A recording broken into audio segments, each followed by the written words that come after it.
Good night, everybody who is here in person or on the internet.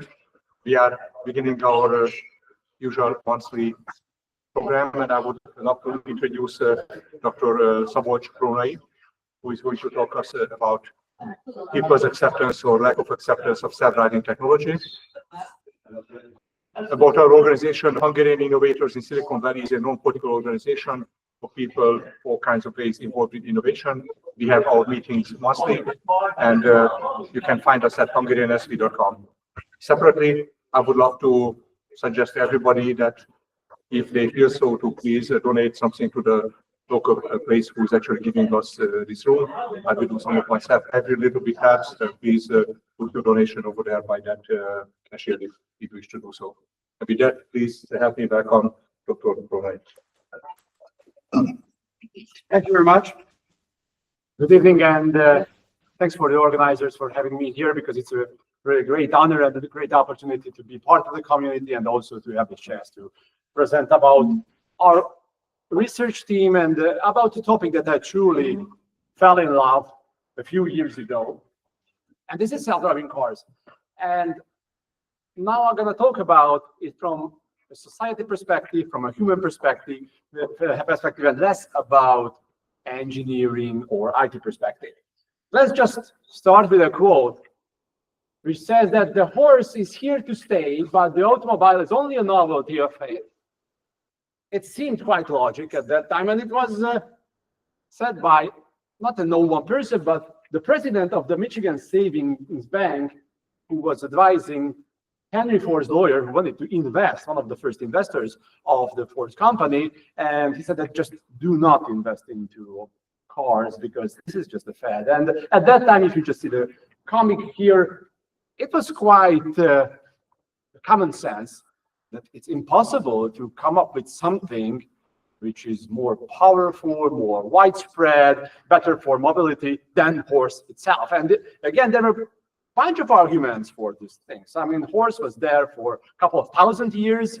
How can something change it within a few years? But if we just check this fancy graph, we see that it looks like that the horse started to lose in the race quickly after the quote and fell miserably since then. Why I put it here? Because sometimes we forget to see things from a broader perspective. For example, we forget to see those technological phenomena that's going on nowadays from a broader perspective.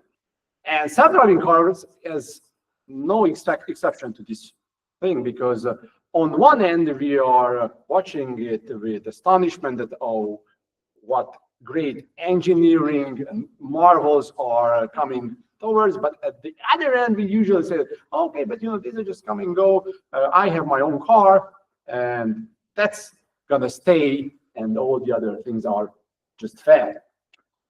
The aim of this talk is threefold. First, I would like to raise awareness of this topic. This topic is, again, from a human perspective, from a social scientific perspective of self-driving cars. I would like to also introduce some interesting results from our previous research, from our research group. And at the end of the whole talk, I would like to make you think. I brought you more questions than answers. This is on purpose, because I think that this whole phenomenon is quite exciting and interesting, but we can really trap ourselves if we think that we have more answers than questions. So first, let's realize that autonomous vehicles, so not cars, but vehicles, a more general term, are already here. I mean, the last couple of decades they were here, and currently they are running. So I mean, let's just check out, for example, the autopilot of airplanes. Once I've heard from a wise man who's sitting here that the pilot's role is just becoming to diminish, and they're almost like someone who is acting a role rather than doing actual stuff, like, for example, 40 years ago.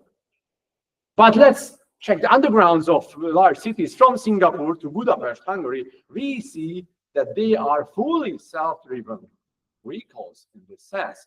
And we just simply forget to realize it many times. So, I mean, I doubt that if someone just gets on an underground, starts thinking about, oh, probably this is self-driven or autonomous, probably it's risky or not safe.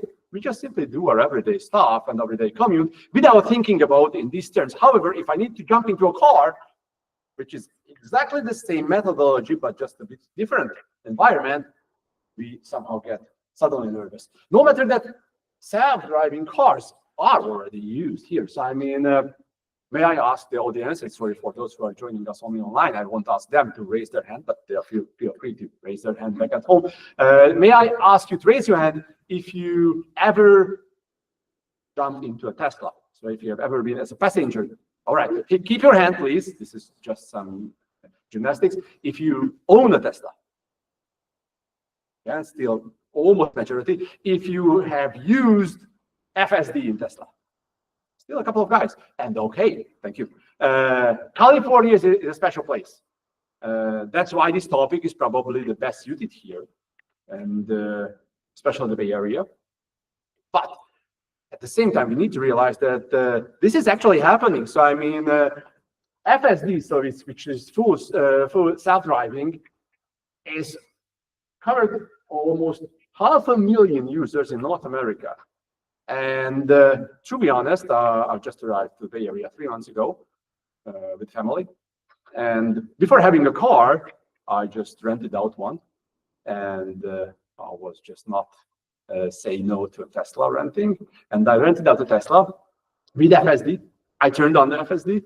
And, you know, like a little kid during Christmas time, I just, hey, turn on the phones, make movies about daddy without driving without using the hands. And it was like astonishing. At the same time, a bit frightening, to be honest.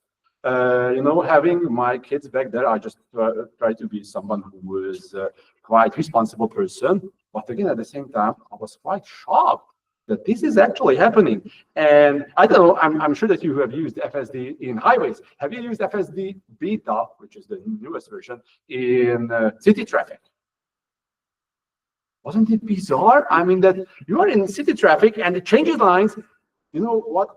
The best part of it was it just gets me where I wanted to go, which is quite a big burden for me, who is absolutely a newcomer here, to just find my way there. So I was like, it helps me out in a special way. And it was really, again, something that I truly was just hard to wrap my head around, that this is actually happening. The same with Waymo. In San Francisco, there are more than 300 Waymo vehicles already operating, more than 150,000 weekly trips. Again, just probably the last gymnastics for a couple of minutes, but raise your hand if you have ever jumped into a Waymo. Less than the Tesla drivers. Those who are not see the audience, there are a couple 100,000 people here, and a few 10,000+ just raise their hand. I also jumped into a Waymo with my son. Again, having a car that takes you somewhere without even sitting anyone in there. On the one hand, it's quite bizarre. On the other hand, it builds kind of a different type of trust. What do I mean by different type of trust? If I compare it, for example, with an Uber, I had quite a lot of conversations on this topic with folks living here in the Bay Area. And especially ladies were much more open towards Waymos than towards Ubers, because they told me that, hey, okay, you are a guy over 40, you don't know what it's like to jump into an Uber during nighttime without knowing the driver. And no offense to Uber drivers. I had only positive experiences with that. But again, it's hard to just be in the shoes of someone who somehow feels a risk, no matter that this is a human driver. And they said that it's much better to not have a driver at all. I've even heard the story from a mother who said that living in San Francisco, that she uses Waymo to send her daughter to parties or places like this instead of Uber. So it's actually happening. Guys, we need to concentrate in that. I know that probably many of those who are just watching it from a different place, probably from Korea, for example, you just considered, okay, it's nice to be in California, but it's only happening there. No, it's happening all around the world, but just in a different level. I will get back to this later. Okay, but whenever I mention these stuff, this question pops up. Okay, but are they safe? I mean, are these vehicles safe? And this is a complicated question. Seems a simple question, but it's a bit complicated to answer. There's no simple answer. If I need to come up with one simple answer, I would say yes. Why would I say yes? Because if you just check out these statistical data, FSD beta, one crash for every 3.2 million miles driven, compared to the US average of one crash per 484,000 miles, which is almost 7 times lower. Interestingly enough, almost the same number comes up with Waymo, 6.7 times less likely to have a human injury in case of this accident. Okay, so this is the reason for saying yes, it's safe. Let's come up with the reasons for no. That these are results published by the companies or some other associations connected to the companies. But again, let's be honest, there are quite a lot of associations and agencies who are taking care that these data should be valid. So statistically, we can say that they're safe. Okay, but you know what? Daniel Kahneman, the Nobel laureate economist and psychologist, once said that we can forgive the human if he or she makes an error, but we cannot forgive to a machine. We are really less prone to accept machine errors. So we say that, okay, but it means, so if I take a different angle, it means that there are actually accidents happening in every 3.2 million miles. So it means that it's actually happening. It means that there are news about these vehicles can make errors.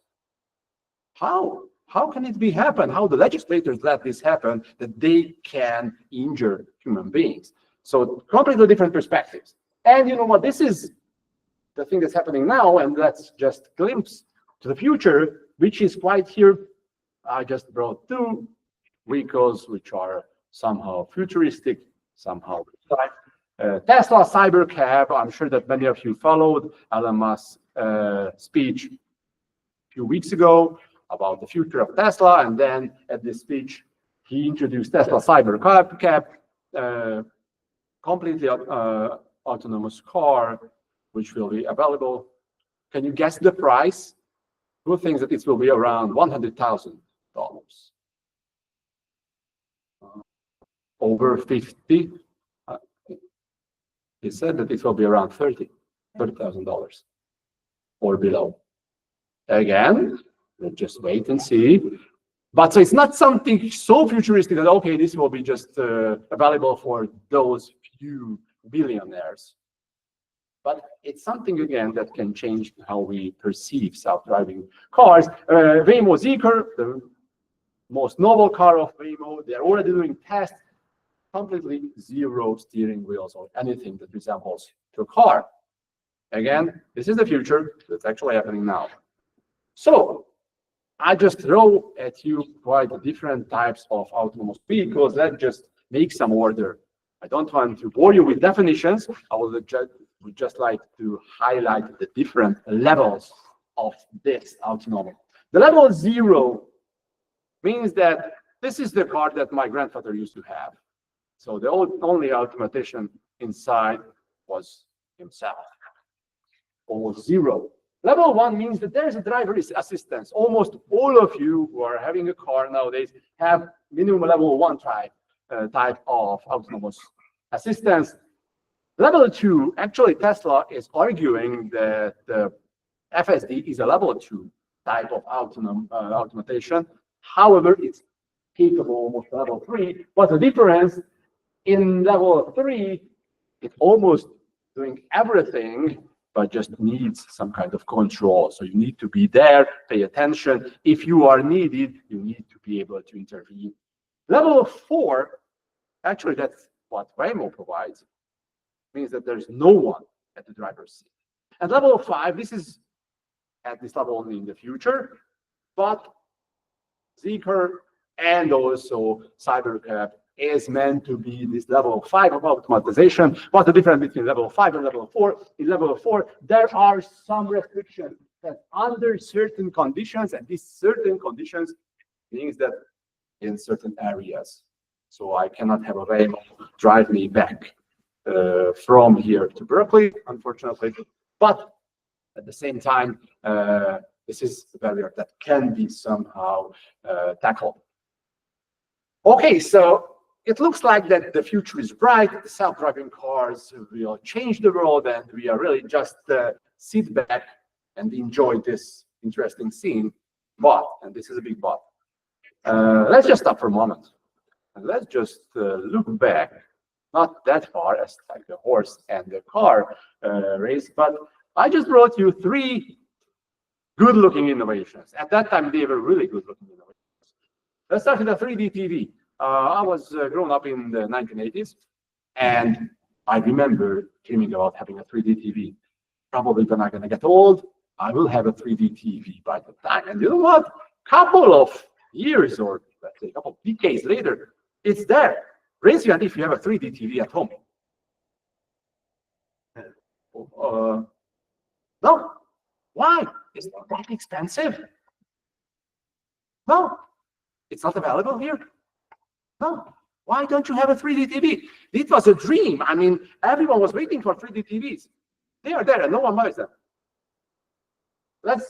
Without answering this question, or before answering this question, let's just concentrate on the second. And sorry for bringing this up, but Google Glass was also something like not a success story. However, it started as a success story. I'm a marketing teacher back at home.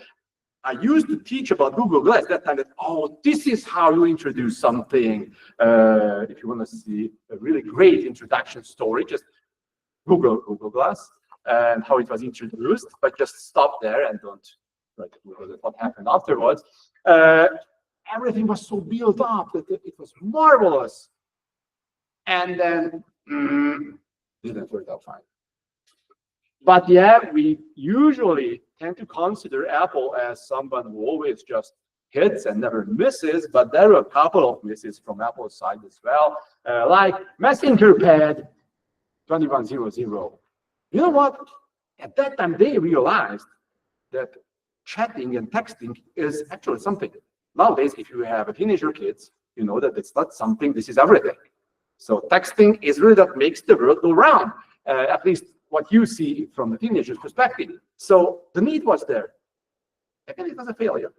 There is one common thing on, actually 2 probably common things on all of these innovations. The first one is that they were so good looking at that time.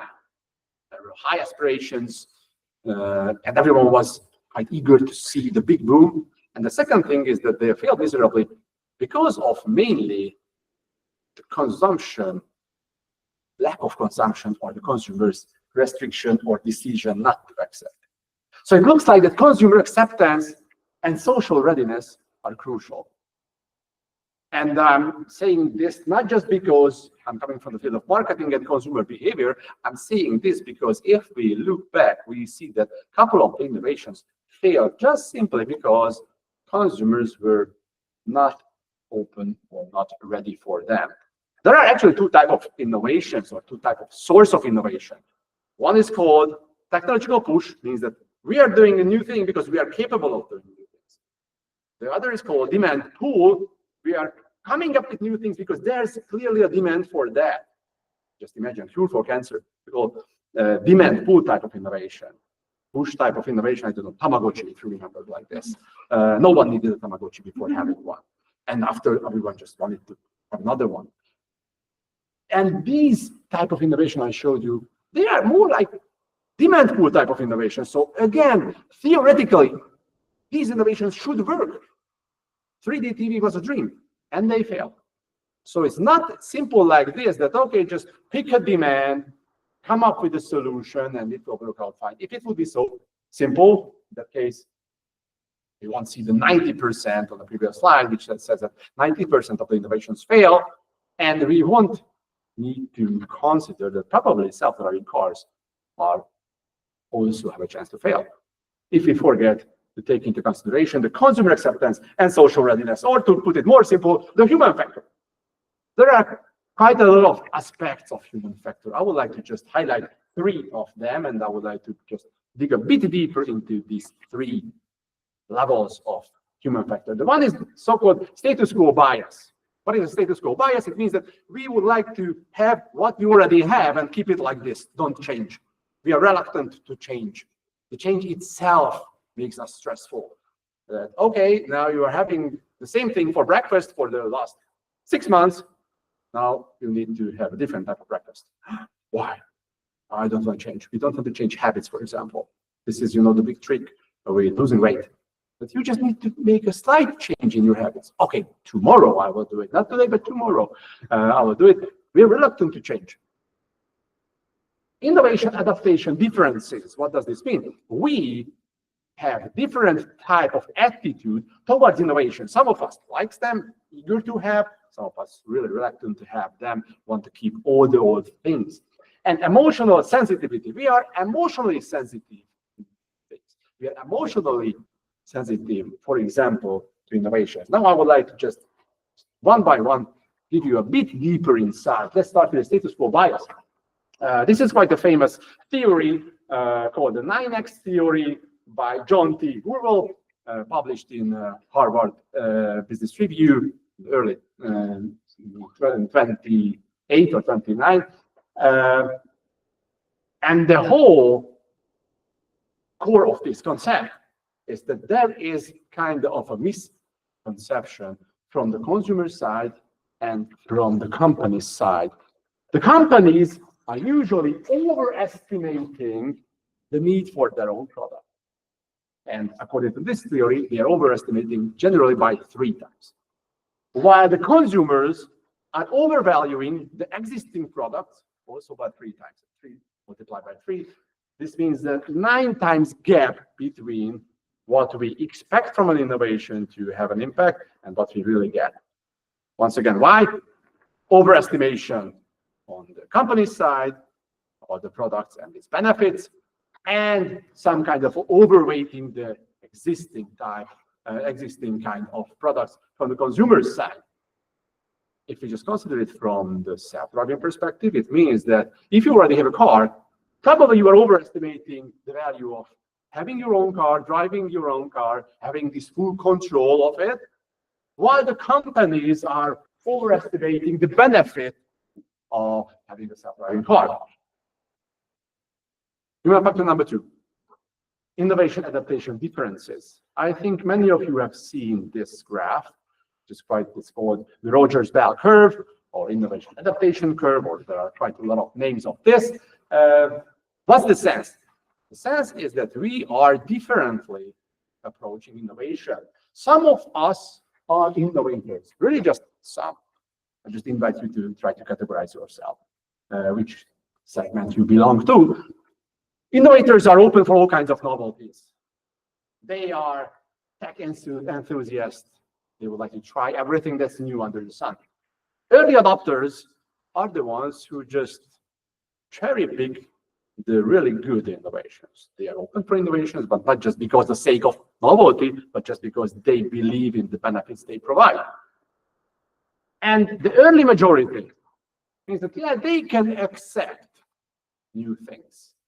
How and why? They can accept if, but only if, the early adopters said, yes, it works. Yes, it's cool. The early adopters are a key segment in this whole theory. They are the ones nowadays, many of the influencers, for example, coming from this early adopter segment. It used to be said that the success of Apple was built on Steve Jobs having a special relation with early adopters, acting like something like a priest for early adopters. Anyhow, early majority is a key to success, but the route goes through the early adopters. And okay, the late majority, you cannot do many things with them because they can only accept, or they are willing to accept new things because they have to, because they are the everyday things. They need to just change because of this. And there's a lot of others who are reluctant to change. They are the ones who are reading paper-based newspapers nowadays as well, like my father, for example, who just simply would like to read these kind of newspapers for the upcoming decades. They just only change when there's no other way. So what's the sense of this whole thing?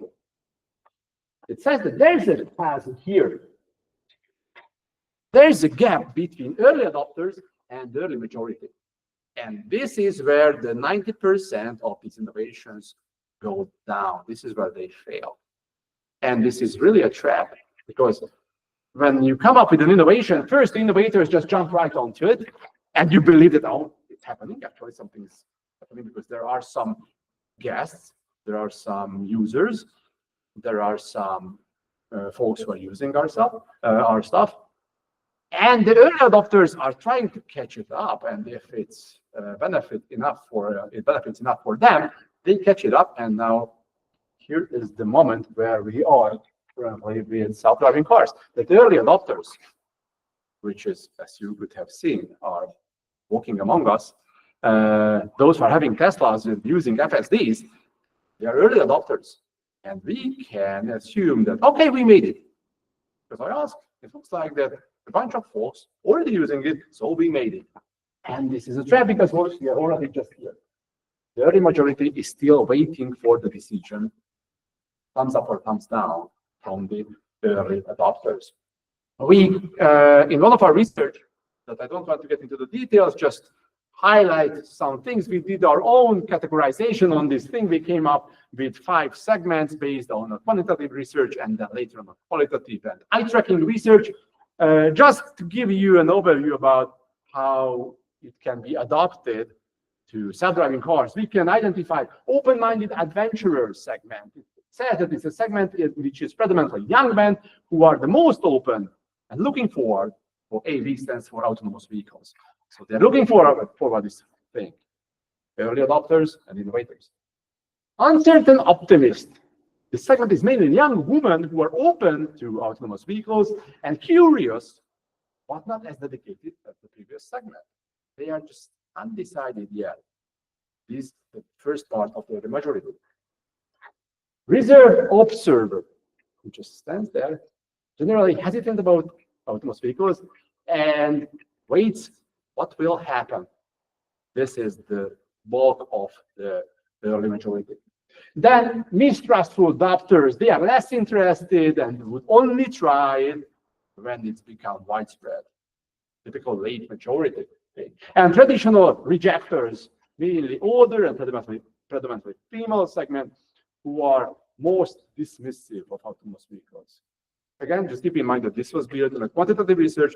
This is not representative of the US or the Hungarian or the European or society. Just gives you an overview about how can we translate Rogers bell curve into this picture. All right, and the third thing I mentioned to you, which is a human factor, is emotional sensitivity. So in many times, our decisions are based on emotions. This is quite common sense. And fear is a basic emotion. And when I tell you that self-driving cars, one of the first things that pops your mind is fear. Probably they will make mistakes. We already discussed this. The question concerning this is that what actually is a mistake? What do we consider a mistake? Okay, that if there's normal circumstances and an accident happens because of the autonomous vehicle, this is clearly an error, a mistake.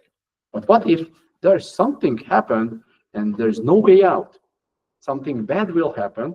The question is, how bad or what kind of bad will happen?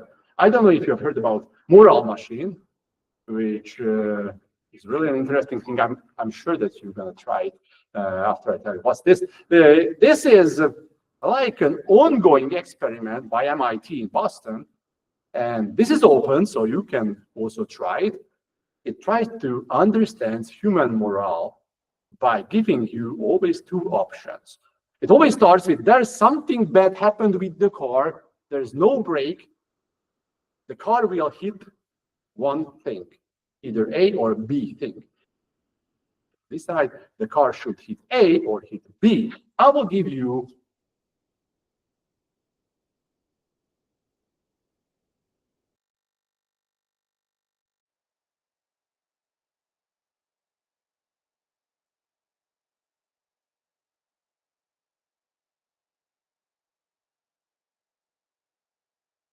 put too much emphasis of why did I choose this one. So what should the self-driving car do? what we see here, there's a passenger just going through, the pedestrian just going through green light, so acts according to the law. Car is coming, there's a concrete block there. There are two options. Either this guy will survive or the passenger will survive. So in option A, it says that the passenger will not survive, gonna die, and this guy will survive. In option B, the guy will survive and the passenger, probably the owner of the car, will die. Shall I ask that who votes for option A, that this should happen? 1. This should happen. 700. Let's just go forward. There's, it's tricky because there's no good answer. It's gonna get worse and more complicated. Believe me. What should a self-driving car do? Again, similar than the previous one, but more passengers, actually little ones, looks like a family. And those who are crossing, there are other ones and some good-looking ladies. It's just not me who are seeing good-looking ladies everywhere, but this is really in the construct. So there are thin and more obese characters, older and younger, so it's on purpose. So again, who should it hit and who should survive or not survive? Option A means that the family will lose their lives. And option B, those pedestrians who are according to the law, they don't do anything bad, they're just crossing it with green light. So please raise your hand if you think that option A is your favorite one, the one you favor. Option B, yeah, option B wins. 2 more coming. So probably this is the most interesting one. Again, I just picked randomly. There's no passengers in the car. Good news. Oh, but I have bad news also. 2 types of pedestrians are crossing. One type, homeless people, but they are crossing during the green light. It's called, in this example, executives, so white-collar guys, crossing the red light. Somehow like in real life. Which one the car should hit? Again, you have some moments to think about. Raise your hand if you consider it as A. So this should be the one that's done. Raise your hand if it's B. B wins considerably. So you prefer to obey to the laws than to have high prestige in this example. And the last one, I already copied the whole thing here because it's more difficult to understand. In this case, 1 woman and 1 male doctor gonna be hit. In option B, 1 large man, that's not me, that's the example, 1 large man and 1 male executive gonna lose their lives. So who should lose their lives in this example? 1 woman and a male doctor, or 1 large man and a male executive. If you consider E as the preferred one, please raise your hand. 2, 3. If you consider this as preferred one, 3, 4. Almost even. So you see that we are talking about self-driving cars, but at the end of the day, we are talking about humanity. We are talking about ourselves in some sense. We are talking about moral issues, some legal issues as well. And if we just dig deeper into this topic, we find that at the end of the day, don't even know what is a mistake from the self-driving cars part. A really interesting slide which is coming up. This was published in Nature about this exact research, and it covers quite a lot of answers and just shows us that how do we as human consider the morality of it. How you can understand this, there are actually, this is A graph, this part is B. Let's start with the A part. It means that the blue bar symbolizes the level of this right-hand side superiority.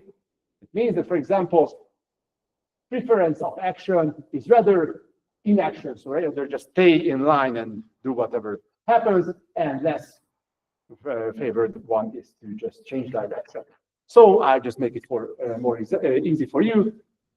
Sparing the pet life is way less important than sparing humans. So we prefer humans to pets, which is surprising in some cases, but yeah, saving the young is more important than saving the elderly. Saving more is way more important than saving less. But you're going to see that who are the ones who we mostly prefer, and the strollers, so the babies, are the ones who we consider as they have their whole future ahead of them, so they want to save them. And at the other end of the scale, so if you happen to be a cat around the self-driving car, just run, because your odds of survival are not too good. We do not want to save cats. We rather want to save dogs. We want to save dogs even more than criminals, which is, again, in some sense understandable, but at the same time quite curious that we consider dogs to a higher level than criminals. So also one of our master students did a different research on the moral machine to comparing cultural differences. For example, what I can tell from this research that the Hungarian population in this research of his be much more protective towards women than other countries who he analyzed, and even more so with elder women. So if you just say that old women are just really at the end of time, the Hungarian example is much higher up there. So again, we're talking about self-driving cars, but at the same time we are talking about humanity and morality. So before narrowing down to our own research, let's just somehow summarize these things that the human factor need to be considered when we are talking about the successful innovation. And there are three major elements that are just listed. This is not the complete list. These are just three interesting elements of the human behavior: status quo bias, innovation adaptation differences, and emotional sensitivity. And it calls for three actions or three answers. Because of the status quo bias, we need to accept that consumers are reluctant to change, so we need to do field research before introducing innovation. That's why I call it ex ante. So before introducing a new innovation, field research needs to be done. We need to have a segmented approach. If we consider it just general, that this is how consumers behave, this is how we think about self-driving cars, this is a mistake. From that point, no matter what we put at the end of the sentence, that the self-driving cars are assumed to be, no, the only good answer is the self-driving cars are assumed by this segment as. So we need to have a segmented approach on this thing. And we need to take the emotional elements as part of our analysis. So we need to be able to run this analysis. But there is a problem with that. And that's not me who identifies this problem, but this is our colleague called Tamara Keszei, who wrote in the top journal of this field, transportation research, that the difficulty for respondents to evaluate and estimate the consequences of the perception of AV, it seems quite scientific, a technology for which respondents lack empirical evidence. Put it more simple, without trying it, how can you have opinion? You can only have a biased opinion if you're not trying it. But if we check out the traditional methods in top journals, we see that most of the time they are applying survey methods or probably simulations, like you can see here. This is how we decide that what people think about self-driving cars. We run an estimation. More than 200 articles were analyzed by my colleague, and they came up with something like 6% of them used actual field research. So actually putting guys into self-driving cars. 94% of the time, they were just running surveys about what do you think, what would you feel if you would have put in such a situation, or just doing something with simulators. And now let's consider what we do. What's our approach? We established a research group 4 years ago called Autonomous Vehicles Readiness Research Group at the University of Szeged, which just really started like let's say, out of curiosity. A bunch of economists like myself, a bunch of psychologists like these guys here. This was the first picture with our first research. Young, old, they are ahead of bright future, and then this is just last year, old and tired, with all kinds of difficult results to analyze. But joke aside, we just really happened to start this whole research, and that's why I would like to walk you through step by step the interesting milestones, how we end up in me being here in the Bay Area, continuing this research under these circumstances. We have a video that so I can play it for the remote participants, but you probably also want to play it on that one so they can see it. Okay, just a second. So this is a video about what we do in our everyday research life. I just try to make it work from here. Okay, I need to do a different approach.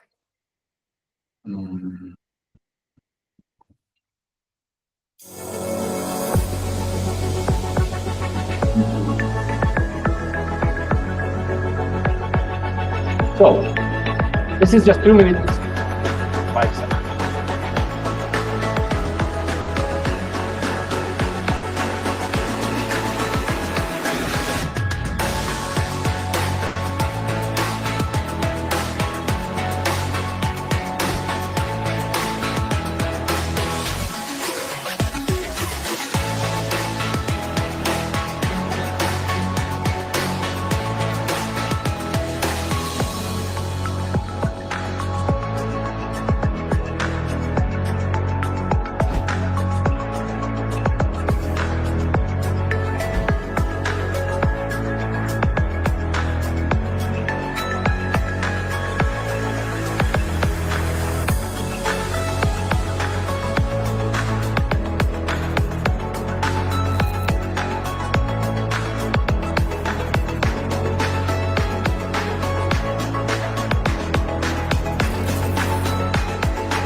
Okay, so Can you please reshare your yeah.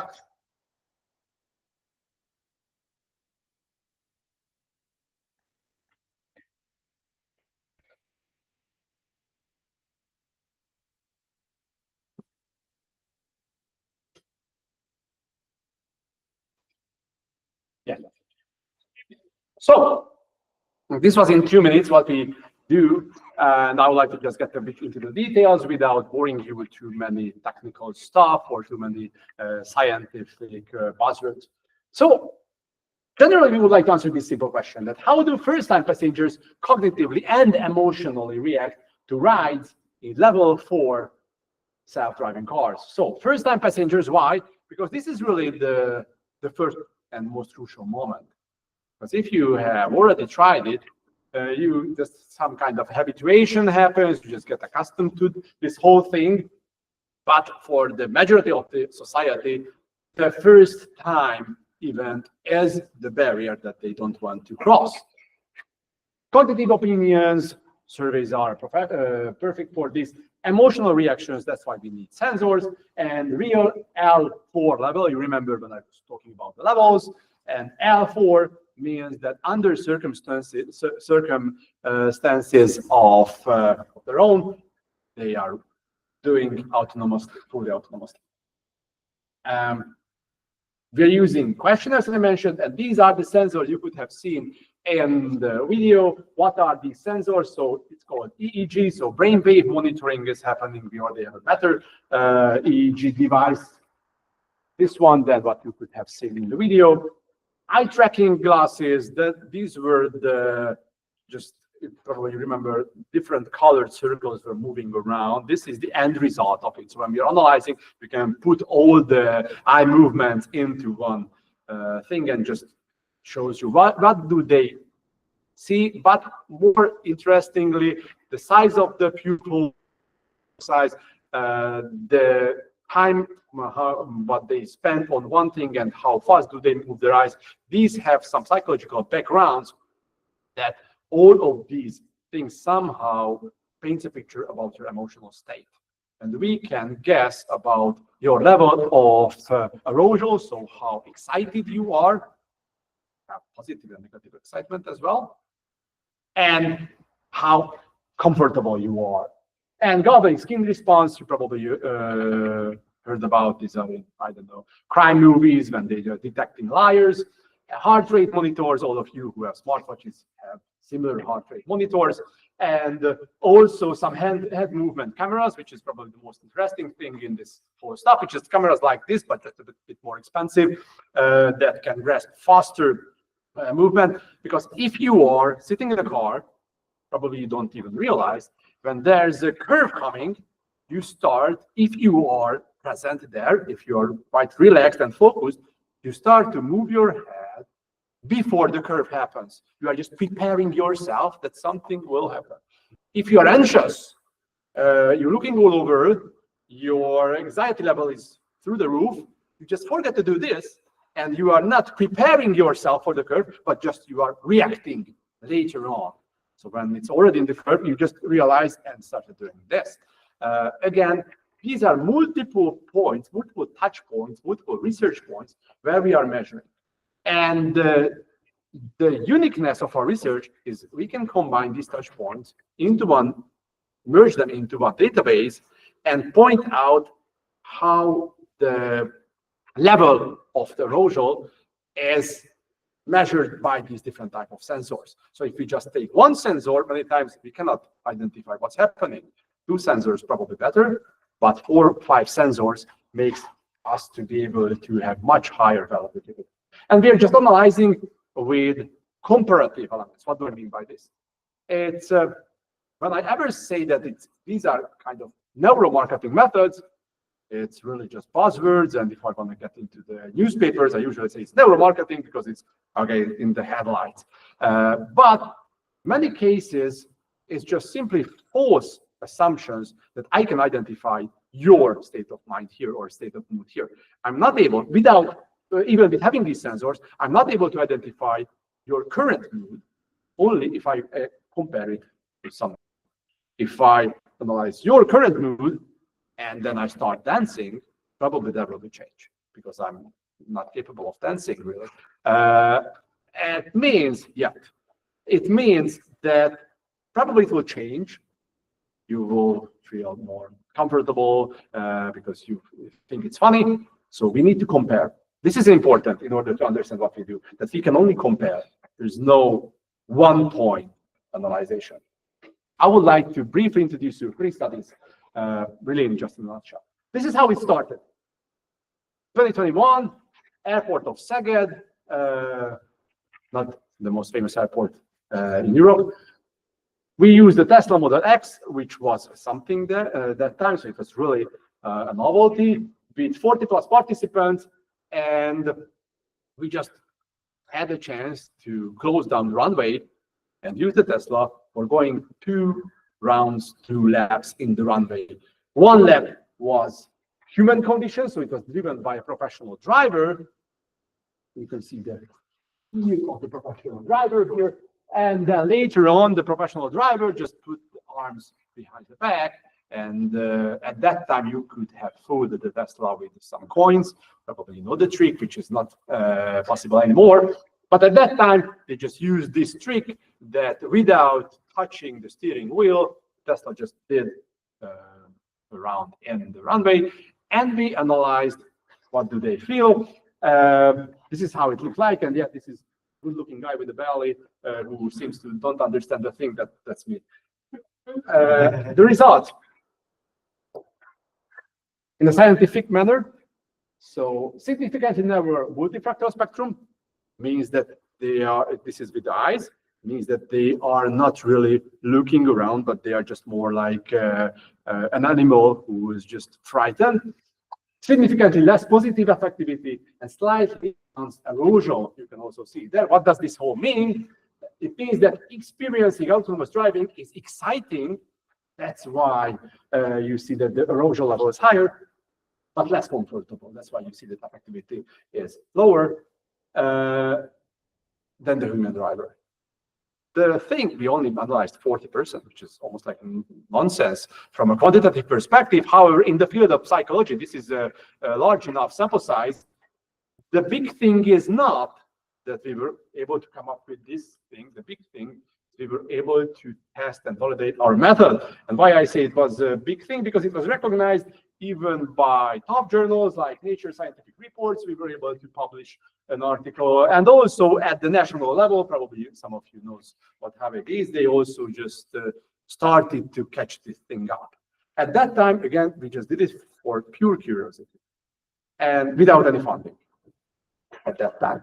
And then we said, probably there's something happening here. So there's a momentum. Let's just go further. And 2022 and 23, we went to Zalazon, which is a special track field in Hungary, meant to be one of the top European test fields for self-driving cars and all kinds of cars. We also joined our forces with colleagues from Budapest, and we just did similar tests that what we have done in Szeged, but with that element that unforeseen events like deer and the kid crossing. This was the thing you could have seen in the video. There was a dummy deer and the dummy kid in the way of the car, and the car needed to just avoid the collision. But we could have seen that also we see preference for human drivers. So the arousal and the affectivity level was better in case of a human driver. But different methods and different sensors told us different stories. So for example, if you see here that in this arousal measurement with the brain waves, we cannot even distinguish the self-driving and the human condition. So they're almost like equal, but with other sensors, we were able to distinguish that. So the quick path corrections, so these quick movements to avoid collision, affected most participants negatively and deepening the gap.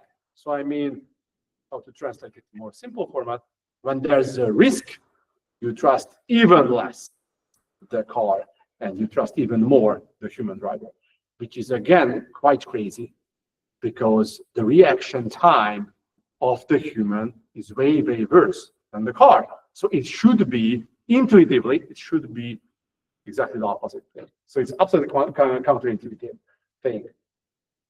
Yeah, we also received some recognition with this, and hopefully, fingers crossed for another top-level publication.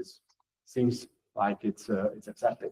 Study 3, most interesting one out of the all the other studies that we have done and really had a special place in my heart. 2024, so this March, again, Zalazon, again with the same test car, but different participants, 40 plus. I mean, here it was just 20 plus, but altogether in Szeged it was around 40 blind or visually impaired participants, blind participants. Because when this whole story started, this whole self-driving story started, at that time, Google, now Waymo, self-driving car was portraying the blind as one of the most important target group who will benefit the most from this thing. And now it seems like they're just a bit forgotten. Yeah, but if we just take it from a responsible, socially responsible point of view, we see that blind people can really benefit from this the most. And this is actually what happened. This was one of the most touching moments I ever had as a researcher. and almost as a person. Because I was the one who was doing interviews with these guys, these blind and visual impaired people, before and after the ride. And we only have preliminary results from the data, so we are not done with the data analysis. But it looks like that the method was validated. But based on the interviews we have done, the feelings are all over the place. Some of the participants were actually crying after the ride because they told me that I cannot imagine how it felt, that they felt so free and independent that they have never felt since losing their vision. Driving means a lot. And probably we simply do not realize driving for ourselves, many times it's just commuting, it's just part of our everyday life. But if you have a chance to start a conversation with blind or visually impaired people about driving and what does mobility in itself mean to them, it's a completely different story. And yet there were some skeptics from their side as well. And they were probably the hardest part was when they said that, you know what? I don't truly believe that we will benefit from this. There were so many innovations when we were portrayed as the most important segment. And you know what's happened? We're always at the end of the line. We're a small segment, usually not too high consumption power. To put it more simply, small and poor segment. Who cares about them? No one. And they said that I have no dreams about this will happen. We will get this whole thing, but everyone else is already using, and then at the end of the day, we will somehow get there to have a chance to try it. So yeah, it also received some recognition at the national level. And hopefully the international level, because we are bringing this topic to American Marketing Association conference in Phoenix this February. So the conclusions from this whole thing, in order to foster social adaptation, we need to consider differences in consumers. So we need to think in segments. We need to realize that there is no one size fits all. We need to take into consideration the emotional elements, and we need to have the tools for measuring it.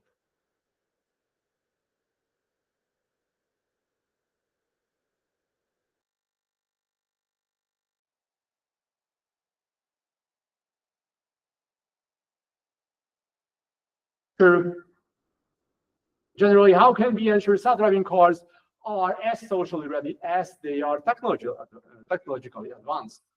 And what do we even expect from a self-driving car? Can we accept mistakes, errors, like we accept from humans? Even what is a mistake? How can we measure the real attitudes of potential users and non-users? We haven't mentioned yet, but do not forget, guys, that there are so many non-users like pedestrians, like others who are having traditional cars, or simply the guys who are living in cities that will be changed if we see widespread of autonomous vehicles. Because if we see a widespread of autonomous vehicles, then we no longer gonna need parking spaces. Why? The car can just leave the downtown and get back to catch you up. And just imagine getting rid of the parking spaces. It changes everything. Are we ready for this?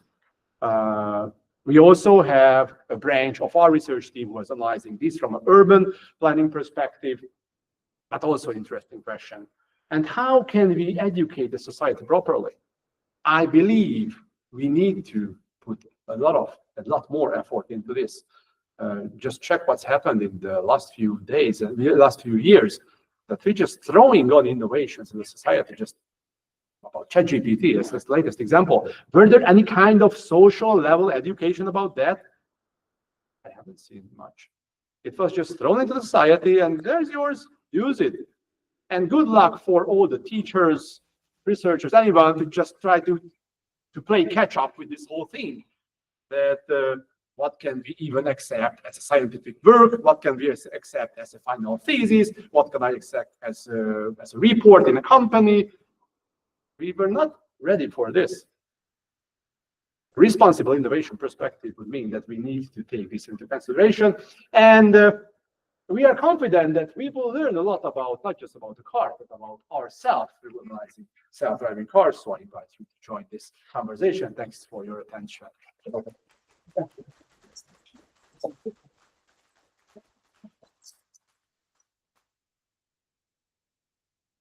The question from online, are you seeing a conscious effort to make consumers better accept FSD by the manufacturers? I do see efforts. I mean, for example, publishing these kind of data. Once I even heard about, sorry for misquoting, but the sense of the quote from Elon Musk was something like this, that if we can prove that FSD is safer than an average human driver in the US, in that case, from that point on, if anyone bans FSD usage, this guy kills people, which is a hard quote, but we are used to have such hard quotes from Musk. But so yeah, they are putting effort into this, but again, probably not from the proper side. Why?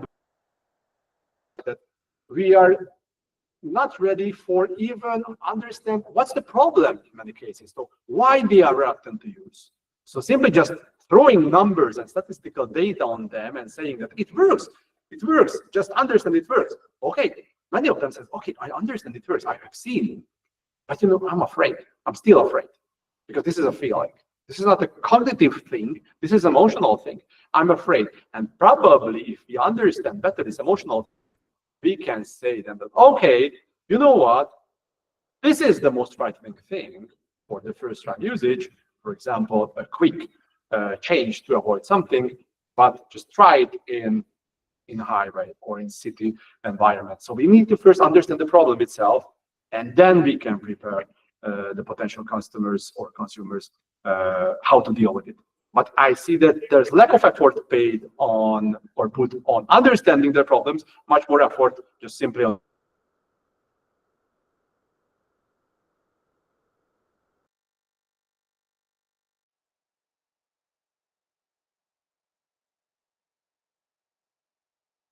usual way of finding a product market fit by finding a self-referencing segment for which you can really go with and then to expand from there, or some other way? Some say yes. I mean, this is what we see here, that the early adopters are the one they are concentrating on, that try to use it, make it as easy, cheap, not always cheap, for them to use. And then, for example, Waymo now putting high effort on coming up with all kinds of content, social media content, which are done by customers who are actually trying Waymo, because they realize that if this is more like a native content, so I try Waymo and I publish it in my Twitter account, this is the best way to promote it. And yeah, these are the early adopters, generally saying. In marketing, we believe that the early adopters are the influencers mainly. So this two segment overlaps a lot. So yeah, they build on this. But again, on the other hand, if we only understand the problem of the early adopters, probably we are missing the problem of the wider segment. Probably they say that, yeah, okay, I see that this 30-something old guy loves this car, but I'm still afraid because I have different doubts.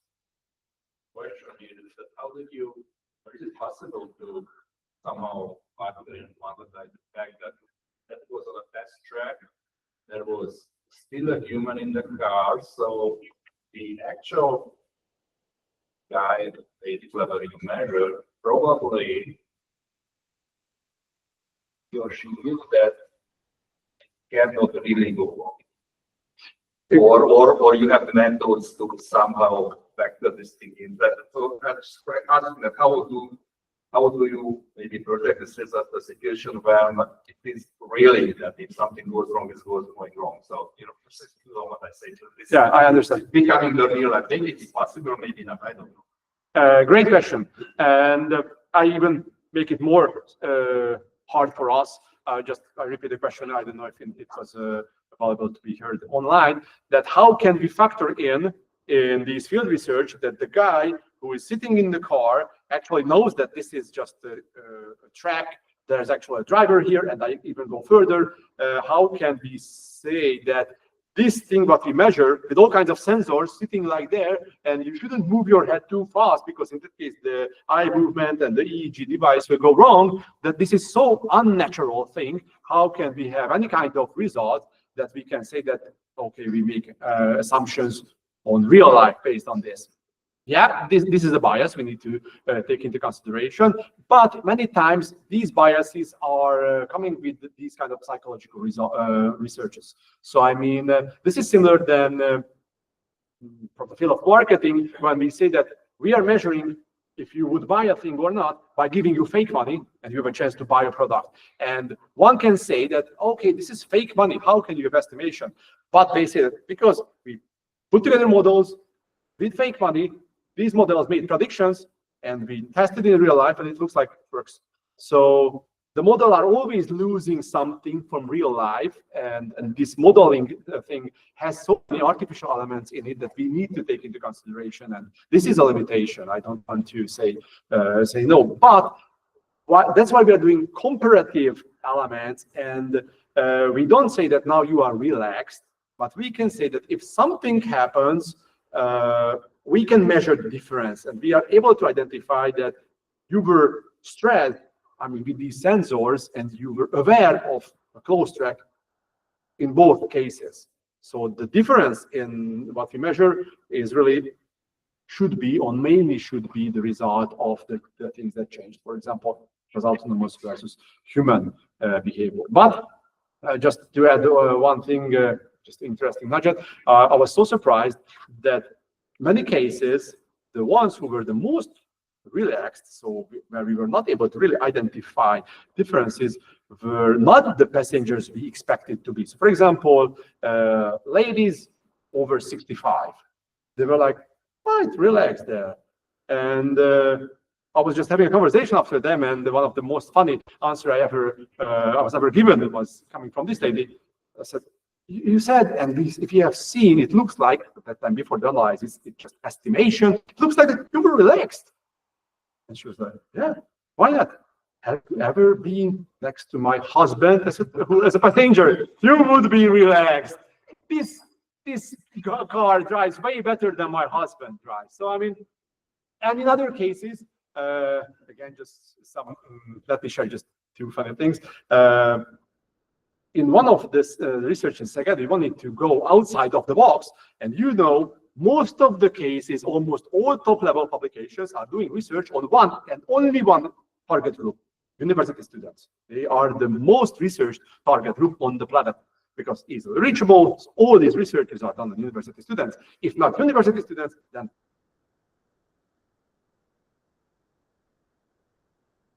white-collar citizens. And we need to go broader, and we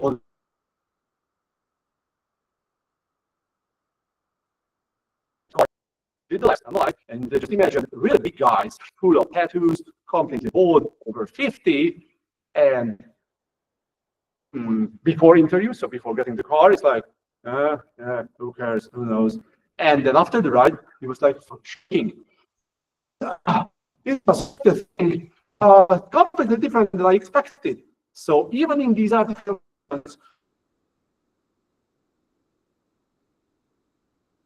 to it, and the same best quote came from this guy.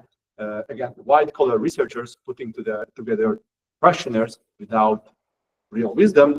One of the questions looked like this, typical question in the literature, that please rate from 1 to 5. How do you agree with this sentence that self-driving cars will make my job easier to be done?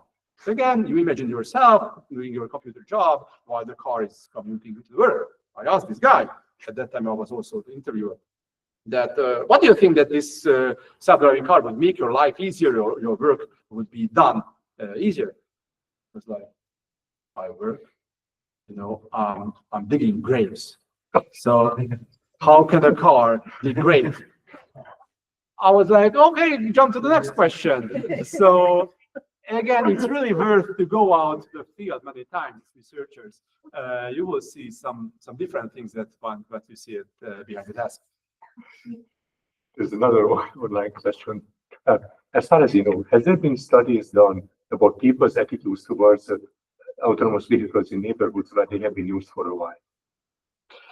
Yes, there are some studies being published, but again, sometimes they are just urban planning centered, which I'm not familiar in the literature of urban planning. But yeah, there are actually quite a lot of studies. We also have done studies on the methodology is tested, and my fellow researcher who is applying for a scholarship to go to Phoenix and do the exact same, so use our method there. It's an urban planning method. So yeah, there are actually researchers, but to be honest, I'm not quite expert in the literature of this because it's much more in the urban planning and less in the consumer behavior side. A question, I appreciated your point you made about the fact that, innovation in general is just sort of thrown out there. And usually that's driven by market forces. People are trying to make a business. And if we think back over the last 100 years of innovation, that's what happened, right?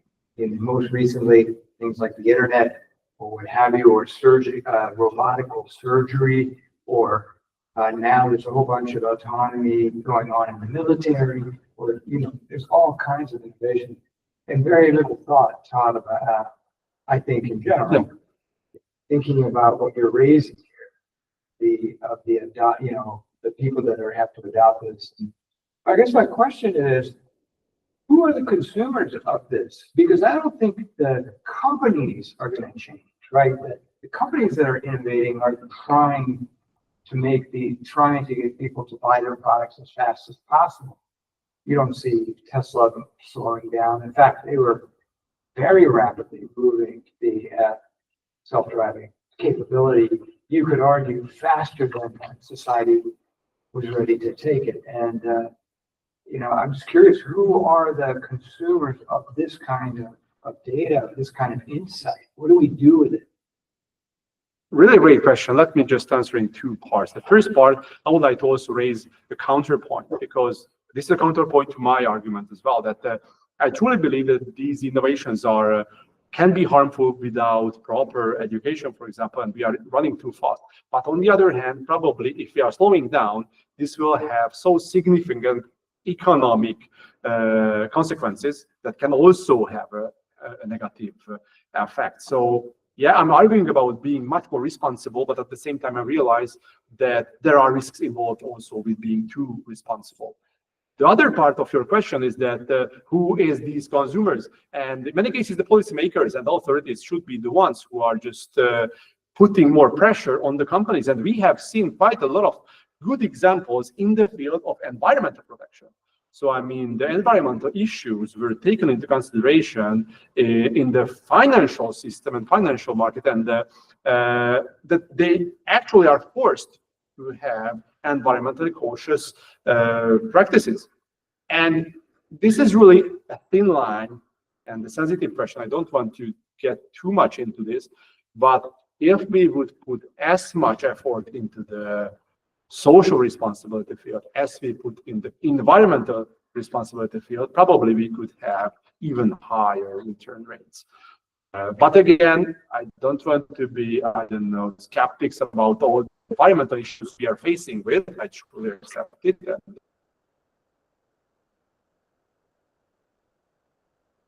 They are enormous. That's so in the field of environment protection, from the legislators, from the actual agencies and policymakers, similar can be done probably. So this is just an assumption, but thanks for the great question. Let's ask you a question. So have you totally taken into consideration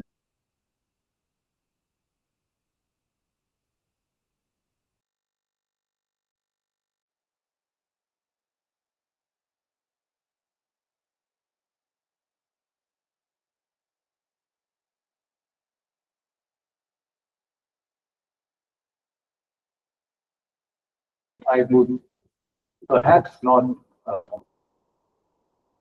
highway, but in the city environment where the city is long, and I said it's something that comes up in the values of developing problems.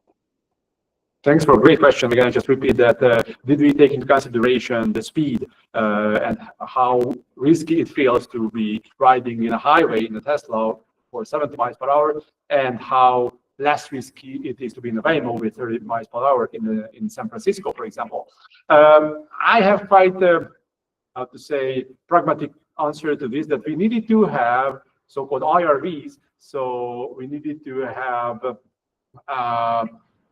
legal rights to run these research from the university authorities, and there we needed to promise that we won't go beyond 35 miles per hour during the tests, because it's too risky for the participants. So we would not be able to receive this IRB authorization from the university. So we do not have any data on self-driving cars going fast.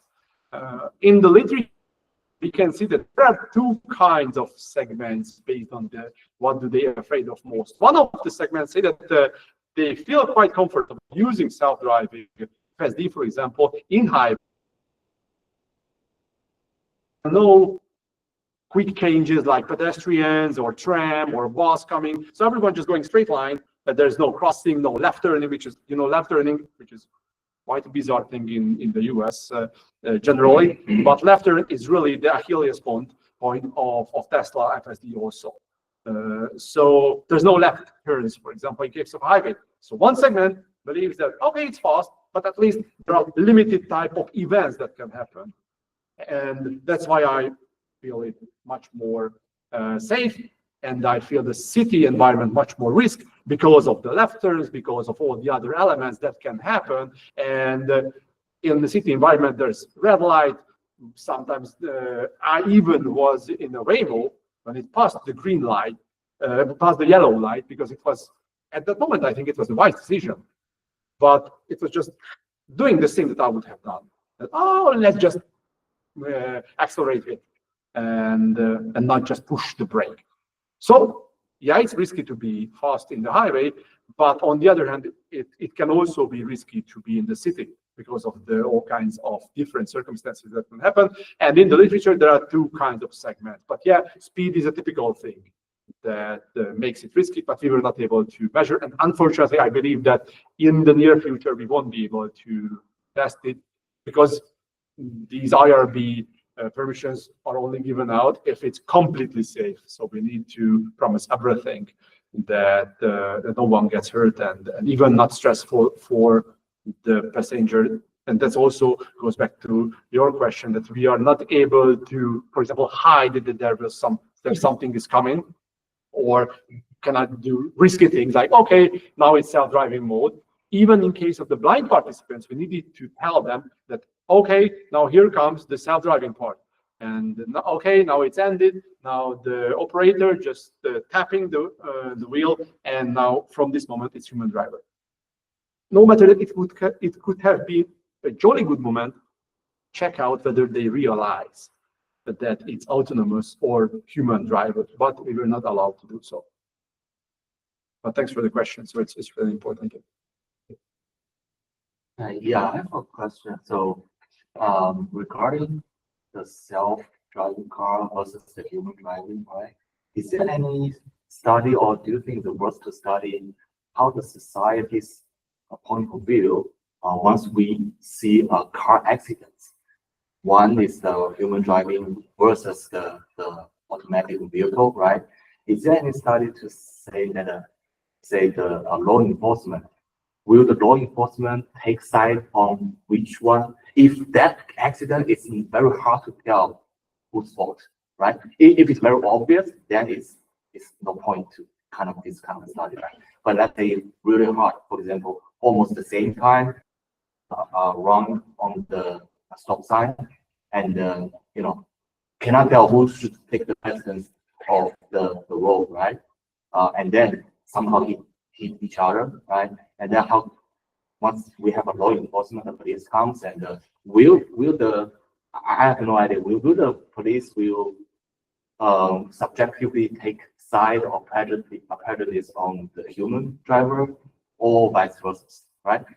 I'm not sure whether we have such study, or you think. I understand that. I think I have two answers to this. Just again, repeat for those who are online. The question was, that is there any kind of study made on who the legislators, let it be a policeman or a judge or anyone, or policymakers taking side in case of an accident, that it was done by a human driver or by an autonomous driver, the exact same circumstances, exact same, hard to decide whose fault type of accident. And I don't know if you've heard about the Cruise, which is Waymo's competitor. And the Cruise was banned. This is a different autonomous vehicle operator, was banned from San Francisco because of one passenger hit. And they are still banned this moment. They are allowed back to California, but not in San Francisco. And I don't want to take side on this again. So this is just a mind game or thinking out loud, that are all the guys banned from San Francisco who ever hit passengers, or they are allowed to drive nowadays as well. That it be those who have multiple hits passengers. Yeah, driving license can be withdrawn in some cases, but it can be get back. So in this case, the legislators, I think, were much more strict, and let alone if, based on the data, we can also identify that if these guys were hitting passengers, this next guy with the exactly same data set that they have, there's a higher percentage that this guy will hit a passenger. Absolutely unimaginable that withdrawing a driving license from someone who never hit anyone, but we are quite sure, based on data science, that he will hit. No matter that, based on data science, we are quite sure that he will hit it. So we have the data, we can decide, but in this case, we are much more accepting towards human errors, and that's the second part. Well, like Daniel Kahneman said, that we are much more accepting towards human errors, and sometimes we even make jokes or think it's funny that, oh, you know, I remember when my grandfather was so old, still driving in the rural area, he was barely moved his neck, and it was my grandmother who was telling that, okay, accelerate, brake, left turn, right turn. And it's quite funny. It's not something that he should have been sent to jail. No, we are accepting towards human errors. We believe that this is part of the humanity. Even it comes up as an argument against artificial intelligence, that at least humans are authentic enough to make errors, while the artificial intelligence lack of this authenticity. So to answer your question, I think yes, the legislators are taking side in the humans in this side, and quite strict against autonomous drivers. That's another topic. I think we should change quite a lot of things based on data science, but again, we are not acceptive to it as a society. I have a question.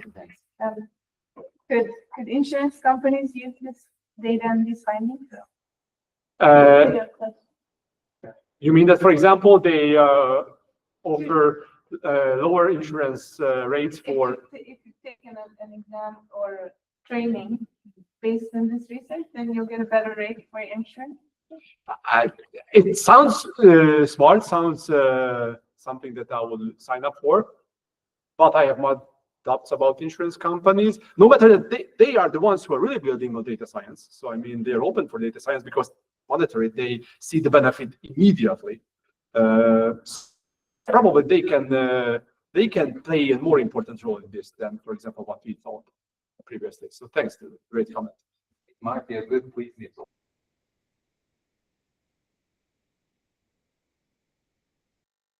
opportunity for you.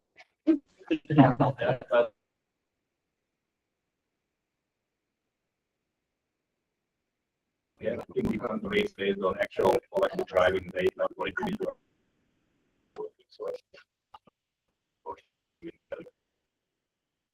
Yeah, from driving, okay, from actual accident is the difference. Just driving measurements. California, I think it's there. So if you have a Tesla safety score, it's not used in California to which goes back to your point that how open the legislators towards autonomous vehicles. You also had a question. Yeah, thank you for the presentation. So we have seen the research and the key findings, but do you have some suggestions for these problems, and what are the next steps in this research process? I mean, it's great that we know these facts, but what can we or companies do with this kind of data?